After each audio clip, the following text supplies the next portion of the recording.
All right, so you'll be getting your handout here shortly. Pursuing sanctification in the face of anger, subtitle, especially when the printer won't work when you are pressed for time and you have to keep replacing the cartridge. So it will be coming out momentarily and you'll get that, but we'll go ahead and get started here.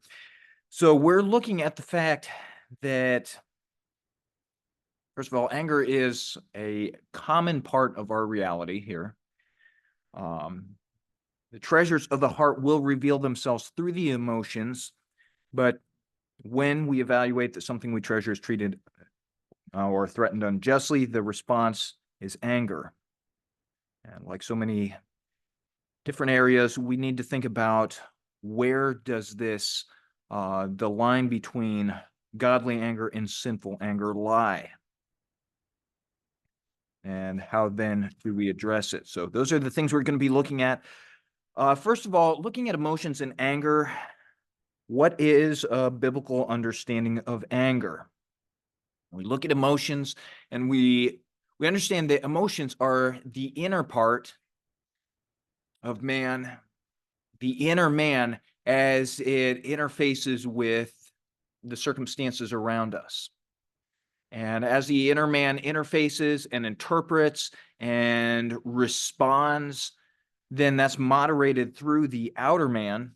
And the outer man is the part that physically feels, that actually does things, that engages in the actions of anger or depression or fear. You may remember the chart we looked at a couple weeks ago where there's a list of anger and fear, worry, stress, depression, bitterness, and how they all relate to how you take your circumstances and view them and interpret them. Is this some sort of threat to that which I hold to be precious? If it is, then I respond depending on exactly how things are set up. I respond with those negative emotions, which also include negative behaviors. And in that sense, every emotion that we experience is not morally neutral. It is saying something about the status of a heart. And if what's coming out of my heart, in my actions, in my responses, in my emotions is ungodly, then that points me to what the solution actually is.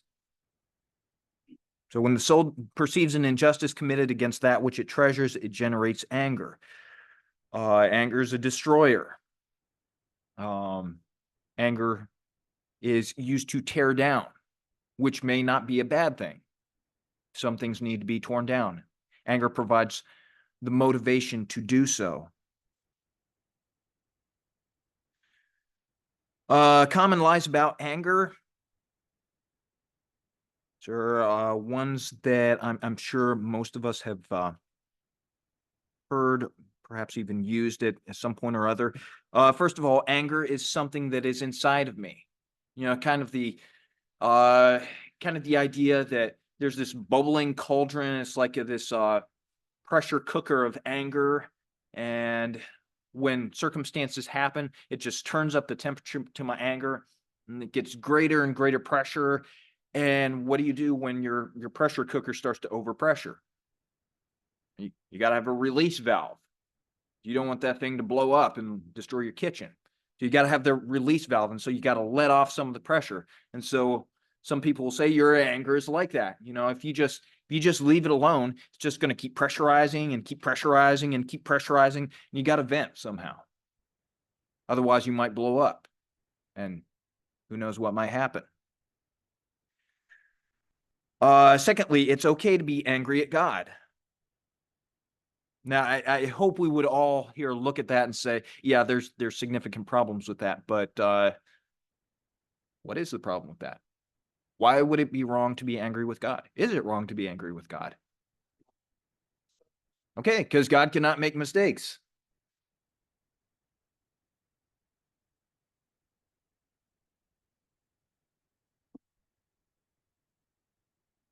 Mm-hmm. Yeah. Mm-hmm. And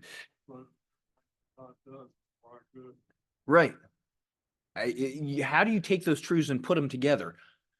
God has done something that is worthy of my anger towards him, which just even saying that sounds so incredibly arrogant. God does all things for his glory and my good. So what is there to be angry about? The biblical illustrations, yeah, in the Psalms, you have the psalmist crying out to the Lord, and he is honest, but is he angry with God? You're pressing that into the text to say that if that's the argument you're making, or if your friend is saying like Job, okay, yeah, was Job irritated with God? Yes, he was. How does that end up for him? Final 5 chapters. You know, Jacob when he's wrestling with the Lord, and while this isn't an exegesis on Jacob, what's going on there is Jacob is coming to a turning point in his life where prior to that, he has constantly been in charge of manipulating circumstances for his own life. And when he's wrestling God, he's seeking to manipulate God himself in order to get what he wants. And it's not until he is completely incapacitated, when his hip is out of joint, that he realizes that it's not just that I need to control this person, I need to repent of that, and then I need to respond pursuing him. And then you see a marked change in Jacob's life after that point. But being angry at God is making a value judgment that God has treated me unjustly and taken away that which I have treasured, which is a problem. My biggest problem is anger at myself. Is it okay to be angry at yourself? Should we be angry at ourselves? If okay, okay. If I'm just going, man, my problem is I'm just so angry at me. Okay, well, let's rewind the tape a little bit and let's play that out and parse that out. You're angry at yourself. Why? Is it because you violated a biblical standard? If you violated a biblical standard, what should the response be? Sorrow, confession. If there's anger over the sin in my heart, which there should be anger over the sin in my heart, then what should the response be? That should drive me to repentance and confession. But if I'm walking around going, I'm so angry at me, okay, first of all, am I handling that biblically?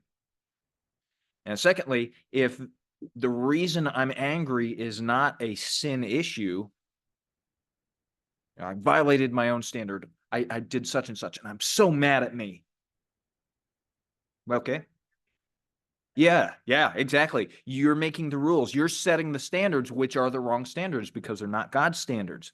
I am my own judge. If I'm my own judge, then what does that mean? I am my own savior. I decide when I've done enough penance. I decide when I've reached that magical criteria of, okay, I've done enough self-punishment, self-flagellation. I can atone for my own sin. And frequently, this is what happens when people are engaging in self-harm behavior. This is kind of the subcurrent that's running underneath. I can atone for my own sin if I hurt myself enough. Sometimes we do it in a little bit more sophisticated ways. If I've sinned and I've done what's wrong, and I know I should confess and repent, but I'm not going to do that until I've done this and this and this for God. And I'm going to help out in the church nursery, and I'm going to clean, and I'm going to sometimes it can be something really, really simple, even ridiculous. I'm going to make sure I read an entire book of the Bible, or I'm going to make sure I spend this much time in prayer because then that will make me feel better, and then I can approach God. So same idea. Which brings up the question, is anger right or wrong? And the answer very clearly is, it depends. Very good. All right. So, is God ever angry? Yes, he's angry at the wicked every day. Does Jesus ever get angry? Yes, we see that in his ministry when he's interacting with the Pharisees, when he's interacting with those who are seeking to keep others from coming to him.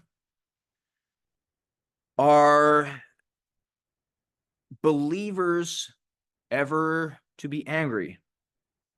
Only on the one condition. How's that? Okay. Which brings up the question, what is righteous anger? So,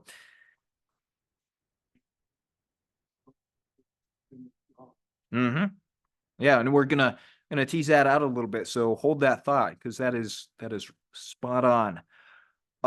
You have in your notes that believers are commanded to be angry without sin. Looking at that, the way that's worded could be technically a little, or potentially a little confusing. It's not that, at least in Ephesians 4:26, that's not necessarily saying, here's your command, be angry. The NIV translates it, in your anger, do not sin. And that seems to be more of a consistent translation with what Paul is getting at in Ephesians. But they are commanded, in your anger, do not sin. So that presupposes that there are times that there will be anger. Anger motivates to action. I think we all understand this. Anger was designed originally to be a God-honoring emotion. And yet, what do? Everything that God gives us, we subvert and we use for our own pleasure. And so rather than serving God and his kingdom, looking around at how sin is impacting the world, being angry about the effects of sin on God's very good creation and engaging that, instead I go, well, wait a minute, this anger is a really good tool for me. What about my kingdom? And so we then take anger and move it to focus on ourselves, which then, to Robert's point, gives us the line between righteous and unrighteous anger. What's the motives? Is it God? Or is it self? Is it God terminating, God and his kingdom and his interests? Or is it self terminating, me and my interests? What are the means? Am I attacking the problem using God-honoring means, or am I attacking the person using any means necessary? Is it the problem, or is it the person that's being focused on? We could look at, for instance, in Genesis 34, where you have Dinah, the daughter of Jacob, who is raped, and her brothers are very, very angry. Okay, so far so good. Sin has been committed, a crime has been committed, someone that we care about has been sinned against in a very serious way. So is that godly anger? Well, we look at their response. What do? They engage in deception, they trick the whole city, and ultimately end up murdering the entire city. Okay, was that godly anger? No, because even though the situation started out with, yeah, that could very easily be classified as godly anger, I think. Yet, what means did they use? Used ungodly means. And don't just give me the Bible answer. Mhm. Like I'm really struggling to find a God honoring way to solve a problem. So what's Okay. the best answer? No, that's a great question. I'm going to hold off on answering that because we're going to get to that a little bit later. And then if there's additional questions, go ahead and bring them up then. What are the outcomes? Righteous anger is seeking to resolve the situation and address the problem to the glory of God. There's unrighteous anger results in greater sin. Okay, you have offended against me as the high ruler of my own little universe here. Therefore, I'm going to let you know you have sinned against me. I'm going to face blast you, or I'm going to give you the cold shoulder, or I'm going to run away from the problem, or I'm just going to sit there and seethe. Those are all angry responses that link back to unrighteous anger. And then the final one I have there is persistence. You'll recall in Ephesians 4:26 and 27, be angry and sin not. Don't let the sun go down upon your wrath. What is that getting at? Say, if the anger is just sitting there, is in and of itself, that points to the fact that we're looking at unrighteous anger. Because if there is anger and it's godly anger, then what's the command? The sun should not go down on your wrath. What is that talking about? Immediately you're seeking to resolve it to the extent you're able.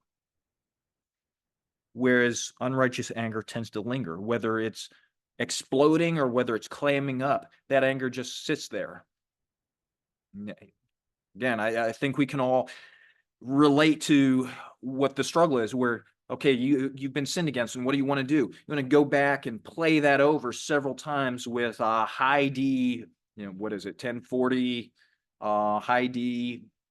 Let me analyze every single thing they did to me. Let me seethe over every little hurt that I received.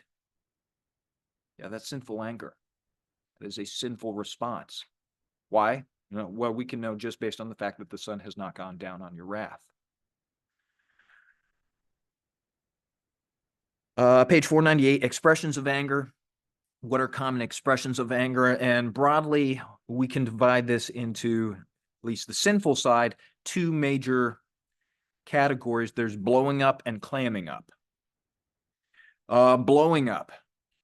I am going to let you know that you have displeased me, or I'm going to let everybody in the vicinity know that I'm displeased. Why? Frankly, because it's fun to watch everybody get scared and get out of the way. Could be a reason. Because it is effective. If I ask nicely, if I remain self-controlled, they're not going to do anything. If I get in his face and I scream at him, or if I get in her face and I yell at him, they are going to do something. That's kind of nice. And so we blow up. This could be assault, arguing, irritation. Yeah, we're really, really good at taking socially acceptable terms and using them. I wasn't angry, I was irritated. Yeah, that's another word for anger. There's low-grade anger that isn't expressed quite as directly, and yet it is anger. Hurt as a weapon. I wasn't angry, I was hurt. Okay. I'm out. If hurt is what's driving you, what's going on?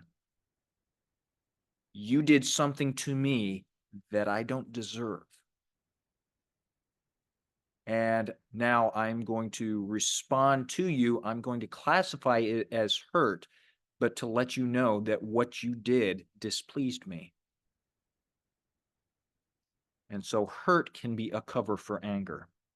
Sarcasm, ultimately murder. What is the essence of anger in its smallest degree is the same element as going up and shooting somebody. And Jesus links that in the Sermon on the Mount, Matthew 5. Bible says, do not murder. Yet you are angry in your heart with your brother. We see that. Look in your soul and you go, okay, I'm angry at him, and I just, not seriously, definitely not seriously, but I imagine him walking out and getting hit by a bus or a cement truck or something like that. Okay, yeah. See, same character. You have blowing up, you have clamming up, which is taking the anger and putting it inside. Cold shoulder, bitterness, silent treatment, flight, running away from the problem, much like Jonah did. Grudges, passive-aggressive behavior, suicide being the ultimate.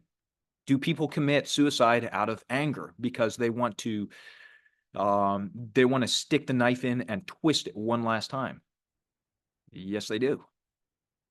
One of my earliest counseling cases was a woman whose father basically tried to do this in front of the kids, just to stick the knife in and twist it.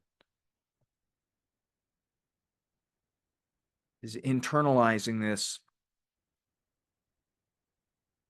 which is, we may look at that and say, well, okay, they haven't blown up, so it looks a little bit better, but at the same time, the anger is still there and it's still doing the same sort of cold, corrosive work. So what should the response be? The third that we're going to explore more is, instead of blowing up, clamming up, gearing up, which is, I'm going to take this anger and use it in a God-honoring way to resolve the problem, which presupposes that this is God-honoring anger in the first place. David and Goliath.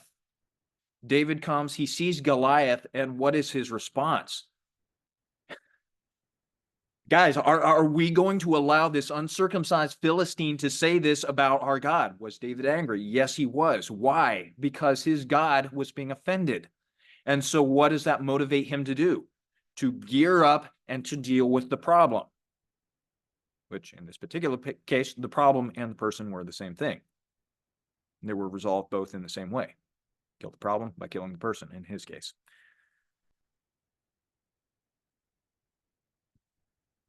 Using our anger in a God-honoring way to resolve the problem. Which, by the way, if you're like, okay, David and Goliath, yeah, my problem and my person are the same thing too. No. That's not how this works. You're called to resolve that biblically. Mm-hmm. So if God's wrong, that takes it to a different category. Yeah. Than if we're Absolutely. In David's case, he is not looking at this as a personal slight or offense. He's looking at this, and you see it all throughout the narrative. This focuses on God and his interests. Question, what about ventilating anger? I remember when I was probably 7 or 8 years old, we would go to the library quite a bit, and I'd just get random books and start reading from the kids section. And one of the books I got at one point, I forget what the book was about, but it talked about how to handle your emotions well. And it said, sometimes you get so angry that the best thing you can do is maybe punch a pillow or something like that. I'm 7 or 8 years old. I have no category for this. It's like, huh. Never heard that before. But okay. So I tucked that away. And then the next time I got upset over something, I was, angry. It's like, oh, wait a minute. Okay. So I go back to my bedroom, pull over a pillow. I was like, pop, pop, pop. That is really dumb. And I never did that again. It's like, but yeah, that's what you see in the secular literature. You got to ventilate. Scream at the sky. This is growing in popularity in some circles. Go outside, go into the woods or something like that, take a ladies group out and go take sticks and just beat them on the ground, scream. You have rage rituals is what they call them. You may have seen some of the news articles and go, well, that looks kind of loony. Yeah, because it is. It doesn't solve the problem. It just fosters the problem. Yeah. Tell me exactly how that solves the problem. And yet, you need to let out your anger. Why? Because we're Freudians. We believe that anger is driving you to do things that even you don't understand. So you need to ventilate that anger. Well, what about ventilation is biblical? Proverbs 29:11. If you give full vent to your spirit, are you wise or are you a fool? You're a fool. Fool gives full vent to his spirit. A wise man quietly holds it back. I can't bring one to mind, but are there not scriptures in like the Psalms that people are expressing their anger or whatnot, sadness, Mm-hmm. in an attempt to let God know where they are? So, yeah. Is So that different because you're in essence expressing yourself to God? So that's different. Yeah, the difference between what we see in the Psalms and what the secular literature and secular pop psychology promotes as ventilation is, first of all, you're starting with very different anthropologies. Biblical anthropology, I am in covenant relationship with God as a sinner who needs grace. In pop psychology, I am a tire that's building up pressure and building up pressure and building up pressure, and I need to ventilate somehow or I'm going to blow up. There's a misunderstanding of what the problem is. Problem is, I am viewing the world biblically in an absence of God in his work. Whereas pop psychology, my problem is all the things that are being done to me that just keep building up the pressure, just like if you turn up the heat, the tire pressure goes up. And then what's actually being done is different as well. So in the biblical accounts, I'm going to God, I'm engaging with him. I am, if you go through almost every single psalm, has the same type of pattern with the here's my cry, O Lord. This is where I am struggling. And then I remember your truth. And I remember what you have promised. And I remember who you are. And I remember your character. And then there's a settled confidence coming out of it that you will work on behalf of your people, which is very, very different than you just go out there and scream at the sky, or you beat on the ground with a stick, or you just let out the anger somehow, ventilate, or in the more polite versions of it, it's, you go over to a coworker, it's like, okay, close the door. I got to tell you what just happened just a few minutes ago. Could I tell you about this idiot that I had to work with? And you just vomit this anger.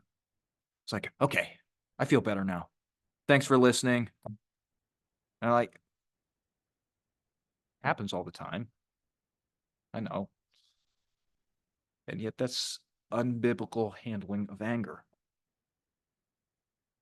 You have the illustrations there down at the bottom of 498. The popular idea, anger just building up, building up, building up, building up. Whereas the biblical anthropology, anger is coming out of my heart. It is coming out of my interpretation. And so I have two choices there. Am I going to pursue repentance before God? Reconciliation with him, seeking to remember what is true? Or am I going to vent, which feels good, but it's like throwing water in a bucket straight up in the air. It's going to come right back down. Because when you're ventilating, what are you doing? You're practicing. To ventilate anger is to practice anger. And so you're practicing a precedent of displeasing God. You're practicing, when I'm angry, I'm going to reward it rather than killing it. You are practicing making a bad situation worse. Because when you're ventilating, what are you doing? You're sinning, which then, if I'm ventilating to my wife, that's going to foster greater and greater sin. If I'm ventilating to my coworker, what does that encourage my coworker to do? When they're in the same situation, what do? They come and they ventilate to me. They practice anger. And ultimately, it ignores the real problem, and it practices ignoring the real problem. Ignoring the heart in favor of just what feels good in the moment.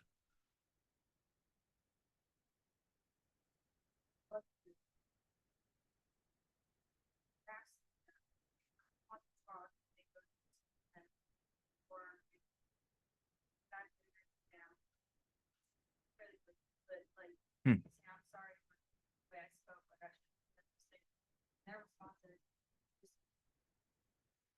I when that happens, and yeah, that's really, really common because it's a fundamental misunderstanding of what's going on. My recommendation for that would be when they say, "Hey, it's okay, you just needed to vent." No, that was me demonstrating unbiblical anger. That was wrong. That's what I should have done. Mhm. I think that Yeah. that better. But I'm just recognizing this because honestly, I would have told you 5 minutes ago that this is doing, Mhm. because I've been that angry person. Yeah. And I think all of us, if we are honest, we can say we see elements of that in our own heart. And It- yelling out, and maybe that's simple, Mhm. but it can relieve Yeah, the it, feeling. So I don't know if that's it's, getting in our lives because it's a way of displeasing God. I didn't realize that until I read this. well, it's almost like, so going back to the printer, I got the toner piece jammed because I didn't have it clicked together correctly before I went in. I'm pulling it. Yeah. There is an urge that, again, I think we can all understand, to just hit the thing. It's like, maybe if I just hit it hard enough, it's going to say, I'm sorry, and just spit it out. It's like, will that make me feel better? Yes, until I realize I just broke the printer. And will it make you feel better in the moment? Yes. Like, that's part of the attraction of sin. Sin always makes you feel better for the moment. But yet in the long term, you see the damage that's done. Like, I mean, so many illustrations that we could potentially go to, but people would not sin if it did not seem to solve the problem or make them feel good. And so what do? We turn to sin rather than turning to the Savior who says that is destroying you. Turn to me instead. What is sinful anger expressing? Well, sinful anger never simply appears. It always communicates something. A, I want my way. B, I'm a victim with rights. And this is where self-pity and self-righteousness come into the picture. Like, you sinned against me, and we get that high and holy sense of infinite justice is about to pour from me upon you because I am the victim here. And finally, anger expresses that I am God. I am going to serve as judge, jury, and executioner. My kingdom come, my will be done. So when we're talking about sinful anger, what do we need to do? First of all, the question of the heart. The heart of the problem is always the problem of the heart. And so when we're looking at our own soul, when we're sitting down with someone who says, I struggle with life-consuming anger, what do we want to do? First, we want to be good listeners, asking good questions. What's the presentation problem? Like, what's coming out? How is this facing with the circumstances? Anger, lack of communication, fighting, conflict, blowing up, criticism, running away, passive aggressiveness. I remember reading in the Boundaries books when I was going through one of those where the guy was talking about how his if you're a wife and your husband does not appreciate the fact that you're making his meals, then what you should do is just, when he comes and complains about the food, you just give him a can of unopened food and say, there's your supper, and draw that boundary there. Like, that is an expression of anger. He is treating me unjustly, therefore I'm going to respond in kind. So if I'm the wife there saying, I deserve my husband to treat me well, and he is not doing that, therefore I am the victim, I have rights, I have the right to punish instead of leaving room for the wrath of God. So I'm going to punish him instead. If Mhm. Not that I. No. Yeah, sure. Self-defeat itself, like, I get that is Mhm. maybe a unrighteous anger and it's not God honoring, Uh-huh. but it also is not, how is it sinful and itself? What if, so is the response, I'm giving you this can because I care about you, I love you, and I desire your sanctification before God? Or is it, if you're going to treat me like this, I'm going to treat you like that? Yeah, it's the second. Mhm. And that is an expression of sin. But if your heart is right, then it could be an instructive parable. Is that what Lynn could walk away saying? You mean if you're saying in love, I'm going to give you this, I'm going to give you this can because I want you to understand that your attitude right now is dishonoring before God. I have spent 15 minutes in prayer about the best way, and I've talked with my pastor, and he have decided that the best thing I can do is give you a can and let you make your own supper. Think of this. I I'm going mean- to give you understanding.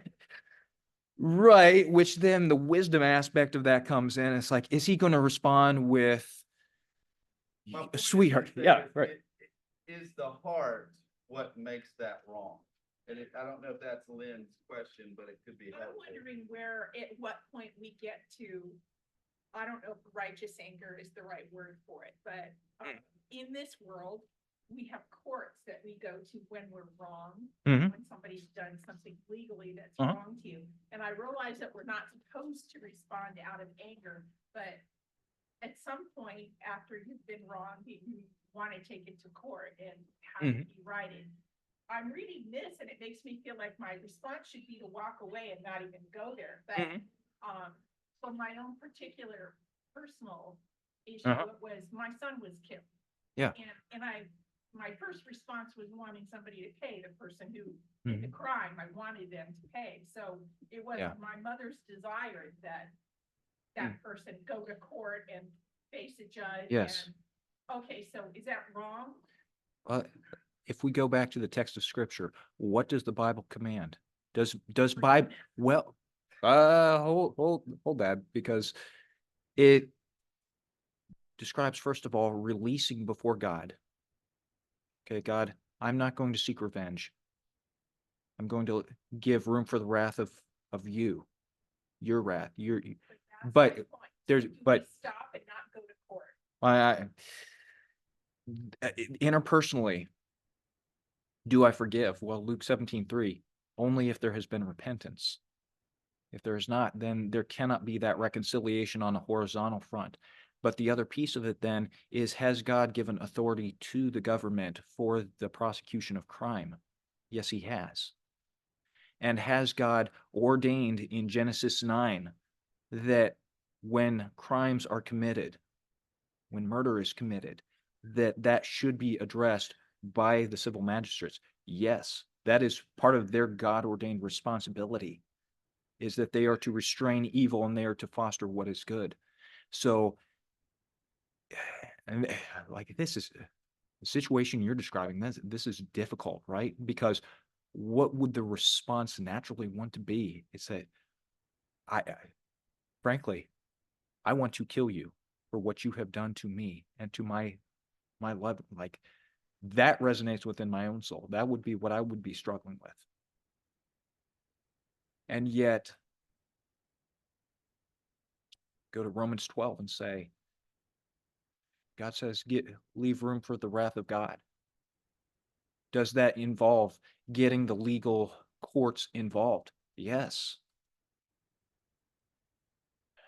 But where this really hits close to real life, like directly in the middle of real life, is then, does that mean that I live my life in anger against this person, consumed with anger for what they have done? And that is hard. And that's an answer that most of the world, most Christians are going to say, that's completely unreasonable. Do I not have a right to be angry? And say, well, if you're looking at anger as there has been a violation of God's law in a very serious way, God's creation has been marred by sin, and here's a very vivid expression of that sin. Is there anger? Yes, there should be.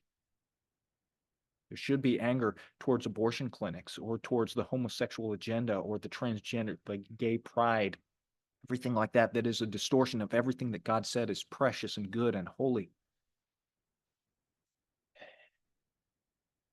And yet the line there is, does this terminate on God, or is this ultimately about me and my interests and my kingdom and my power? it is about God. That takes time. That takes a lot of time in the Word. That takes prayer. That takes the means of grace within the church. That takes talking with godly brothers and sisters in Christ who are going to consistently point you to the Lord and who are able to put the pieces together when you're talking about things like the courts and everything else. But in the end, yeah, the issue, the rightness or the wrongness of the anger is the rightness or wrongness of the heart. What am I looking at? What am I desiring? What is my end? That's a very, very good and very relevant question. No. That is a very, very good question. What is the presentation problem? What is the performance problem? What are they doing? What actions are coming out of the soul and being moderated through the inner man, through the outer man then? What are the preconditioning problems? What has been their pattern of behavior in the past? What are the thoughts that are consuming them when they lie awake at night? What's going through their minds? What do they have lifted up as their rights? What do they have lifted up as their desires? And then that all leads to the primary problem. What functionally is the altar at which this person, what is the altar at which my own soul worships? What do I want more than anything else? What is my purpose in life? Is my purpose in life to glorify God and enjoy Him forever? Or is my purpose in life to have a wife who appreciates me, who has kids who obey me, who has a job that gives me everything that I ever wanted? Because if it's anything other than God, then that's a minefield for anger to be exposed at some point. Interpreting the data, how are they responding to their anger? Are they minimizing it? Are they excusing it? Are they sidestepping it? Are they identifying the problem as outside of themselves? Guys, things happen to us, but what's most important is what's happening within us. What is happening within the soul? The question there, we all say, He made me angry. Is that really what happened?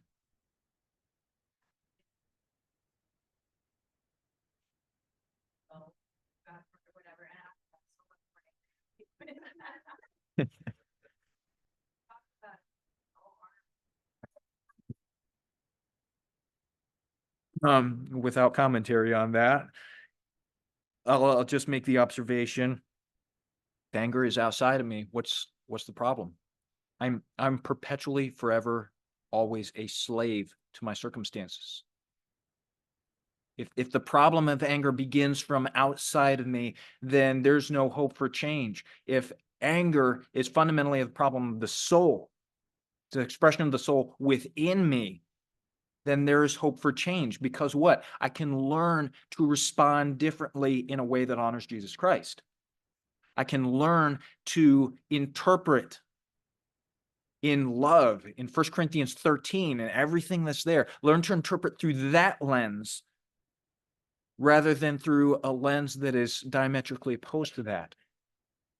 Where love is, opposite of love is impatient. Opposite of love is unkind, is easily provoked. What is the underlying thinking? This is helpful to understand because anger is not monolithic.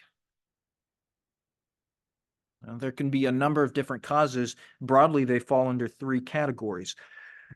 There's anger because I am frustrated. This is maybe the most intuitive. All I want is this. I can't get this, and so I'm responding in anger. I am trying to, usually with me, this seems to be most pronounced when I'm either doing my taxes or I'm doing home repair projects. It's like, I just want you to stay there, or that rule makes absolutely no sense. I am frustrated. I am angry. I am sinning. Frustration, you're seeking to punish. We have the example of Genesis 31:26 through 42. And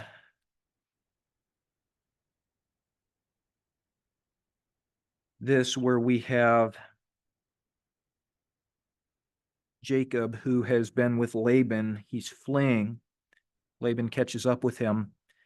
And when Laban captures him or catches up with him, why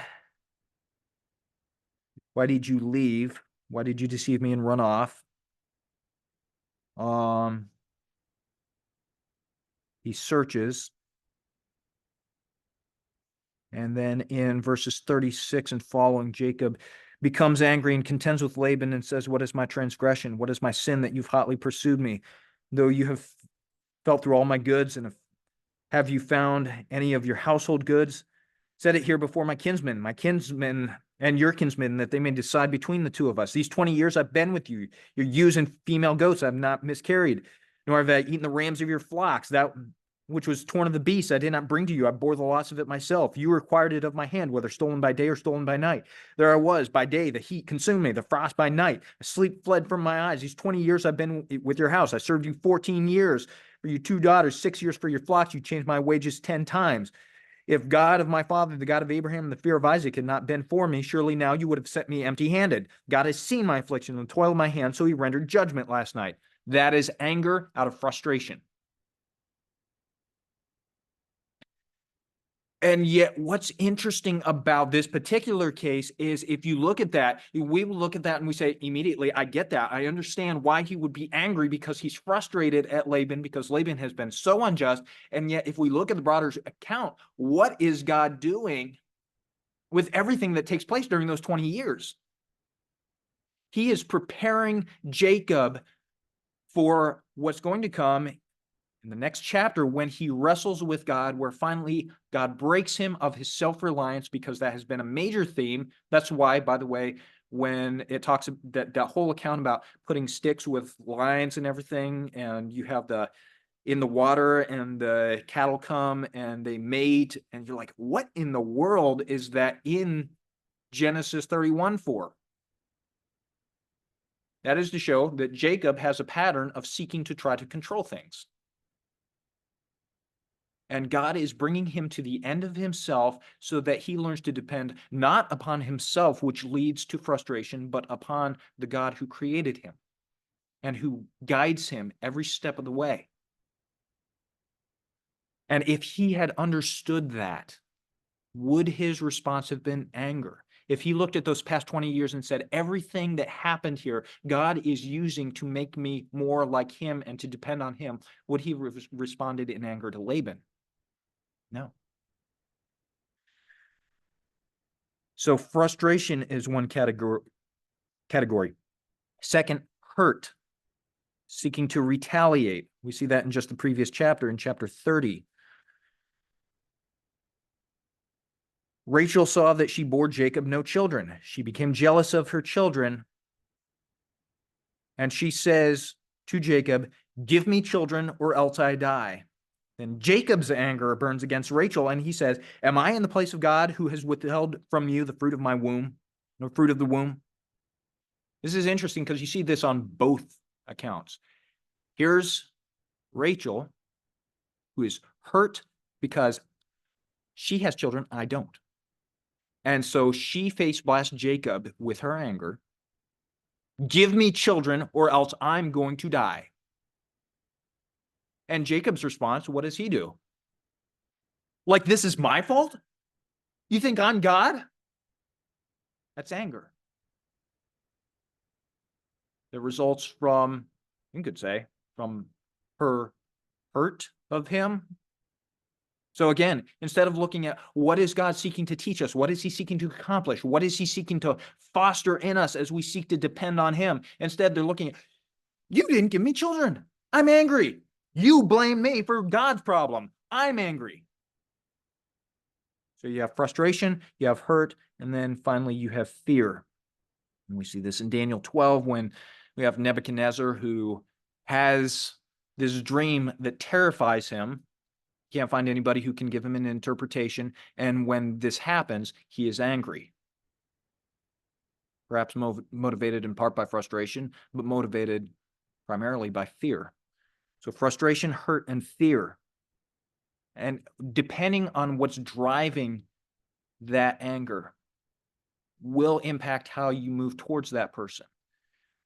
It's frustration, and they're just like, all I want to do is be successful in life. That's going to be a different conversation than if you have someone who says, I was diagnosed with cancer and I just blew up at my husband after the diagnosis while we were driving home over something really stupid, like where to have supper.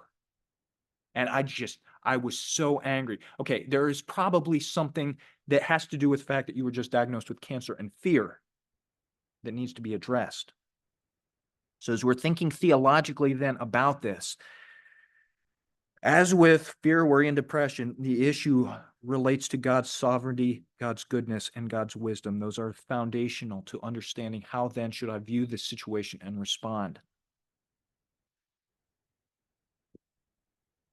Unbiblical anger is always functionally rooted in unbelief. That is always the problem of the soul. The greatest problem is not my anger. It is a problem. The greatest problem is my unbelief that led to anger, because unbelief separates me from my soul's greatest good.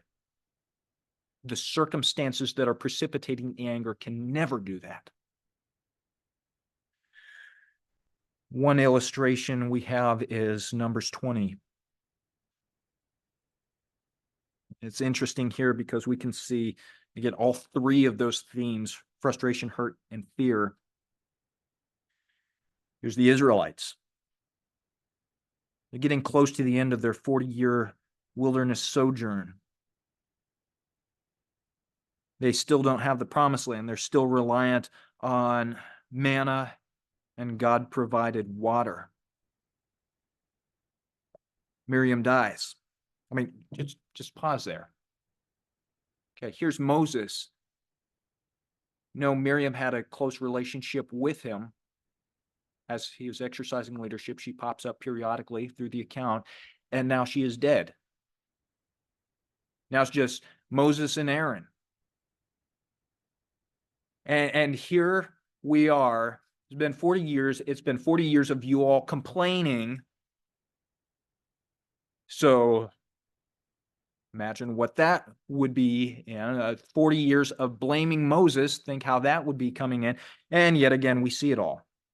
There's no water for the congregation. They assemble themselves together against Moses and against Aaron. Here's this guy. He has just lost his sister. And hey, this would be a really good time for us to complain about the lack of water. And so they quarrel with Moses. Just real quick, take a note of that. They are quarreling with Moses. Note that, because we're going to see something that the text does with that. They said, would that we had perished when our brothers perished before the Lord. Why have you brought the assembly of the Lord into this wilderness that we should die here, both we and our cattle? Why have you made us come up out of Egypt to bring to this evil place? This is no place for grain or figs or vines or pomegranates. There's no water to drink. Okay, there we have frustration. There we have some fear. There, like, are we going to die out here because we don't trust God? And imagine if you are in Moses's place and all you wanted to do was raise sheep on the backside of the Sinai Peninsula, and God said, no, guess what? I'm going to use you to bring the entire people out and rescue them, and you single-handedly are going to bring them out of slavery. And you do that, and everybody just looks at you and said, why'd you do that? Couldn't you have just let us? We would be better off dead than with you. And how would you respond to that? Moses and Aaron respond biblically at this point. It's an initial right response of prayer. They go to the Lord and seek his face. What do we do, Lord? And the glory of the Lord appeared to them. The Lord spoke to Moses, saying, take your staff, assemble the congregation, you and Aaron your brother, Tell the rock before their eyes to yield us water, so you shall bring water out of the rock for them and give drink to the congregation and their cattle. Those 3 commands. Take your staff. Secondly, Moses and Aaron assemble the congregation. And third, speak to the rock. 3 simple commands. Verse 9, first command. Moses took the staff before the Lord, just as he commanded him. Verse 10, second command, obeyed. Moses and Aaron gathered the assembly together before the rock, and he said to them, "Hear now, you rebels, shall we bring water for you out of this rock?" There's obedience. There's anger, but there's obedience. And yet we see anger coming to the forefront. Verse 11, Moses lifted up his hand and struck the rock with his staff twice, and water came out abundantly, and the congregation drank and their livestock. Disobedience, but with a good result. I sinned, but I got what I wanted. Yeah, it worked. It's pragmatism. And yet, what is God's evaluation? What was driving Moses' anger such that he responded with anger and he struck the rock a second time instead of speaking? Self and not about God. He didn't Yes. honor God. Uh-huh. And the fact that the water was coming out of the rock, none of them honored God about even being brought there. What was the purpose, or that God was making everything right again? Yeah. There was none of that. It was you disobedient children, and Right. and he and Aaron are like they're talking about themselves. Mm-hmm. There's nothing about God in it. Yeah. Could we then say that Moses and Aaron acted in unbelief? Which, if you look at verse 12, what does God say to them? The Lord said to Moses and Aaron, "Because you did not believe in me to uphold me as holy in the eyes of the people of Israel, therefore you shall not bring this assembly into the land that I have given them." What was driving their anger, which then drove their disobedience, was unbelief. Unbelief in the character of God, unbelief in what he was accomplishing, unbelief in his goodness. And it closes with this. These are the waters of Meribah, where the people of Israel, here it is, quarreled with Moses? No, it says quarreled with the Lord. And through them he showed himself holy. What is this getting at? When my anger leads to complaining, like the Israelites were doing, we may say, I'm not complaining against God. I'm complaining against this idiot that I have to work with. Or I'm complaining against these circumstances that are just frustrating to me. But when that is your expression of anger, who are you ultimately complaining against and quarreling against? Is it not God who has given those circumstances to expose the sin within your own soul?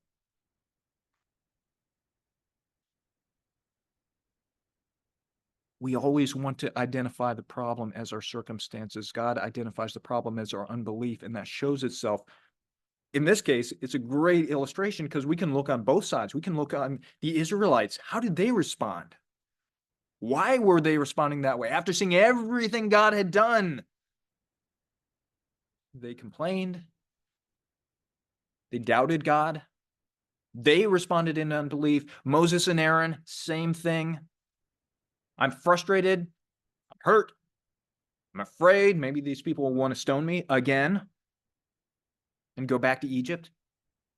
So I'm going to respond in unbelief. And he demonstrates that as anger.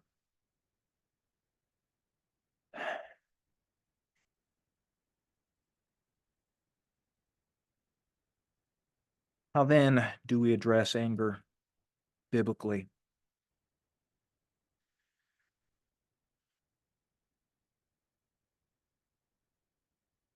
Anger is not something that we can embrace and just let sit in our soul. Sin never stays static. It's like taking acid into your car engine. It's going to start dissolving things and destroying things, and it's going to work less and less well until finally you have a real problem, and you either have destroyed relationships or you have relationships that are incredibly difficult, or you have a pattern of anger that is so violent or so pervasive that you're like, my life is a wreck. So when we see sinful anger, we see unbelief, that is stage 5 metastasizing cancer. We address the cancer. What's going on in the soul? So what do we do? First, we confess the sin of anger and ask for forgiveness. This goes both vertically and horizontally. Okay, Lord, I had the wrong goal in anger. I was desiring my own kingdom and power and glory. And that should have been yours. Please forgive me. Your object of worship that replaced God. Instead of desiring you, I desired something else. And then the horizontal perspective, the expression of anger to the one sinned against. Sweetheart, I was angry, and I demonstrated that in making sniping comments to you. Would you please forgive me? I got upset. I got angry, and I walked out of the house just to vent outside. Would you please forgive me? That was wrong. Secondly, remember God's ultimate purpose in this trial. You have there Genesis 50:20, sort of the Romans 8:28 of the Old Testament, where Joseph is facing his brothers after his father died, and Joseph can have them put to death, and his brothers are, in essence, pleading for their lives. And Joseph says, what you meant for evil, God meant for good, to save many people alive. There's Joseph looking at what is God's bigger purpose in all of this. This is not ultimately about me. This is about what God is seeking to do for his eternal plan. Relinquish your right for revenge. Joseph had a right for revenge, humanly speaking, and yet what does he do? He turns that over to God. Returning good for evil, or what we believe to be evil or interpret as evil. Okay, how then do I respond? Do I respond in kind, or do I respond in love? Which, to what we were speaking about earlier, is not the same thing as there's no effects because of your sin. Sometimes the most loving thing you can do is hold someone to account for their sin. Fifth, communicate to solve the problem. There you have the 5 rules of communication. You can read that, taken from Ephesians 4, verses 25 through 32. Ask the following 5 questions. How is my attitude? Have I resolved past offenses? Is the timing right? Are my words loving? Have I asked God for help? Those will recage as you're seeking to address the person and communicate biblically. Finally, 6th, act to solve your part of the problem. Instinctively, we like to say, you are the problem, I am not the problem. Or at least, I'm not much of the problem. Maybe, yeah, I responded kind of bad here, but you were doing this, this, and this. Well, if you have even just 5% of the problem, you are 100% responsible for that 5%. And in the last piece, whether you're the offender or the offendee, you bear a primary responsibility to move toward the other person. The summary consideration there, something that we've talked about with depression, something we've talked about with fear. If anger is a value judgment based on what we treasure, then the question goes back to, what am I treasuring? What do I account worthy of being treasured? And it's when we look at the gifts that God has given and we view them as ends in their own right that we respond with sin when those are threatened. And so, what is the answer? It's to turn from using these objects as ends in and of themselves, as the satisfier of my own soul, and turning instead to the satisfier of the soul, and recognizing that all the good gifts that he gives are tools to reflect on how good he is. And so, what we have said before, we say again, there is one object to enjoy. Everything else we use with delight. God is the supreme satisfier of the soul. We pursue him. If we're doing that, if somehow we could do that perfectly, we would not struggle with unbiblical anger. So that is throughout life, that is our goal. How do I view Jesus Christ as the supreme satisfier of the soul? Everything else is something that I enjoy relative to him. On the back, you have a number of resources. There's several very good books that I would commend to you.